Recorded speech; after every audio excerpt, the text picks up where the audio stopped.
Hello, everybody, and welcome to another episode of the Spiritual Transformer. My name is Randy Koo, and I will be your host for today. So, I want to thank everybody. I always start off by thanking everybody for watching any of my previous videos. Drop a comment, like, or subscribed. I really appreciate it. This is still a really small channel, and I'm looking forward to seeing it grow as much as I can. So, thank you everybody for watching any of my stuff. Today, I want to talk about something maybe a little bit more practical. So, yeah, today I want to talk about the government, but not government government. I just want to talk about an aspect of the government, I guess. So it seems to me that like maybe for the past 40 years, like governments are just they all seem to focus on one thing, and that's really weird to me. And that one thing I find is economics. Every election cycle, just about on any election level, municipal, all the way up to federal, it seems that economics is the talk of the town. How much to spend, how much to cut, how much to tax, who to spend on, what to spend on. It always seems to me like it's about economics, but if I gotta be truthful, it seems to me that whenever people talk about economics, they are really actually talking about money. And I find this a little disturbing, I guess. I mean, every time there's an election, it's always talking about economics. So they're always talking about money. It's money this, money that. Of course, in every election, there's always other topics to talk about. But the core that I find, the thing that never changes, is always money talk. And sometimes I just wonder if that's the wisest things politics and governments should be focusing on. And one of the things I find so odd about, I guess, particular government policies is that it always seems to be chasing money. Almost like it's to a worshipping of money level.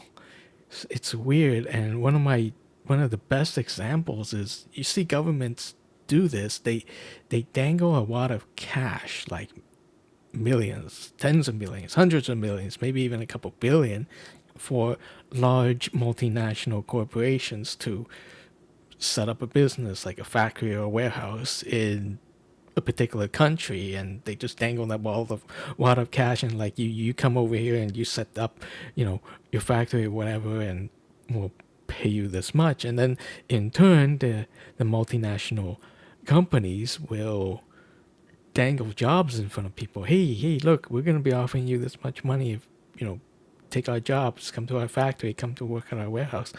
And it always just seems like it's just, we're all just chasing money. And I understand money is important. Money is what lets us survive. But at the same time, I can't just shake that feeling that it's also somewhat dangerous.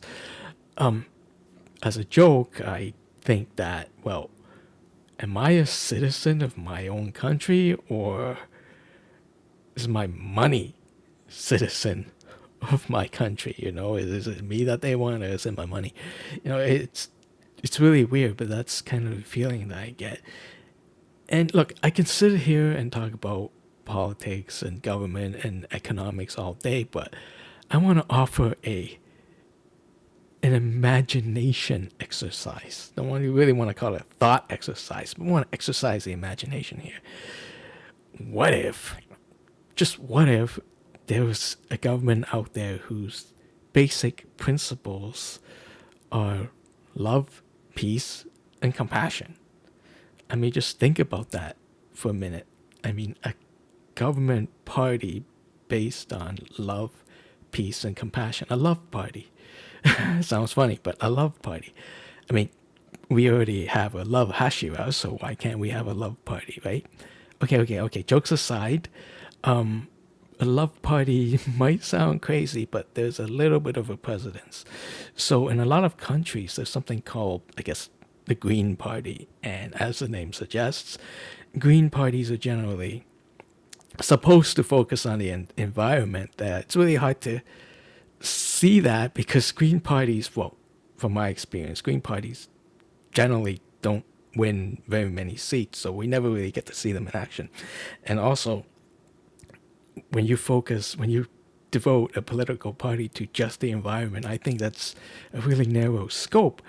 But I think a government party based on love, peace, and compassion has a very wide scope. I dare say it's even wider than just pure economics.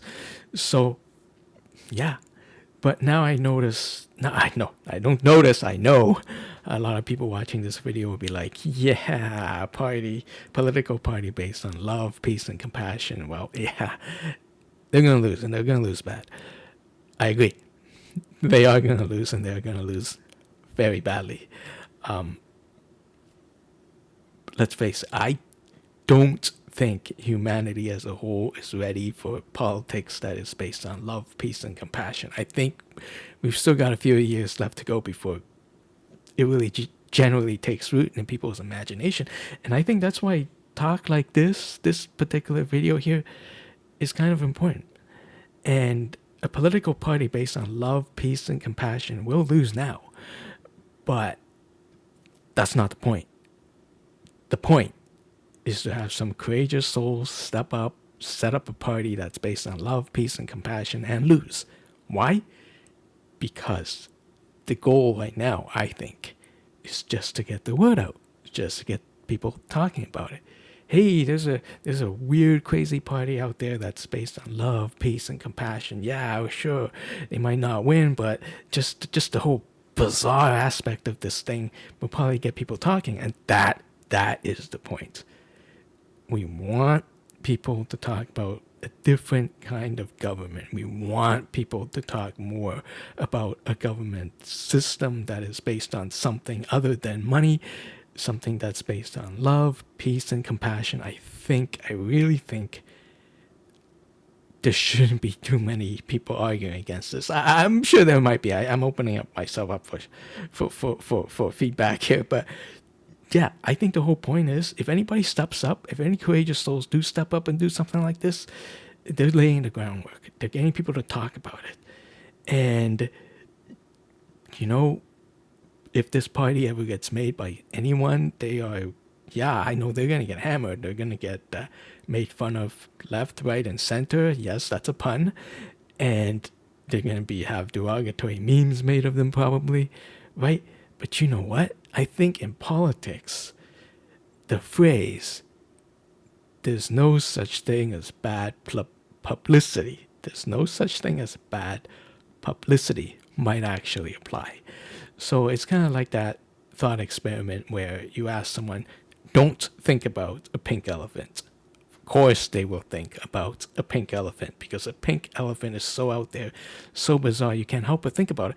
And I believe if there's going to be a party based on love, peace, and compassion in politics, it's going to have the same effect, right? It's so out there, people cannot help but talk about it. And even though some of the early reactions to such a party would be like, haha, it's a joke, haha, it gets people talking. It gets people thinking, and I think that's the point. Someday, actually, happens a lot. Someday, I guess you could say the regular political parties are gonna fuck up. They will fuck up. They always fuck up all the time, right? And when they do, maybe more and more people will go point to those guys and say, you know what? I'm starting to think that political party based on love, peace, and compassion might actually be a damn good idea after all.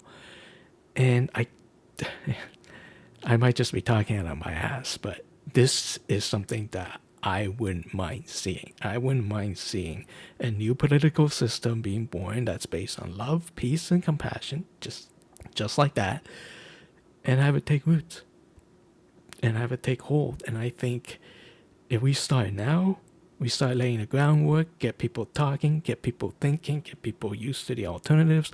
I mean, you just never know, right? You just never know, right? I think everybody here can agree that we need a change in the way our system does things, and this might be one of the ways. Right now it's just pure imagination, but imagination is also where it starts. And I can't wait for the day when a representative, a leader of the Love Party, goes on to a national televised debate, and everybody, instead of saying, you know, what are we going to spend it on? What's our economic policy? People are going to be like, what would love do? You know, people will be talking about love. How would love handle this? How could we be compassionate about this? Or like, how do we make peace? Right? I think that's dazzling. I mean, I think that that's amazing. If we ever have a debate where people literally compete on who is more loving than the other, I think that's hilarious. I think that's funny. I think that's great.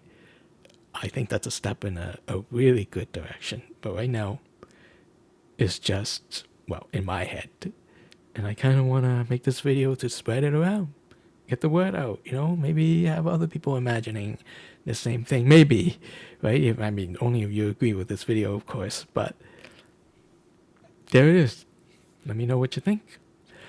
If you like my content, drop a like and a subscribe. And my name is Randy Koo. You have been listening to the Spiritual Transformer, and I will see you next time. Bye bye.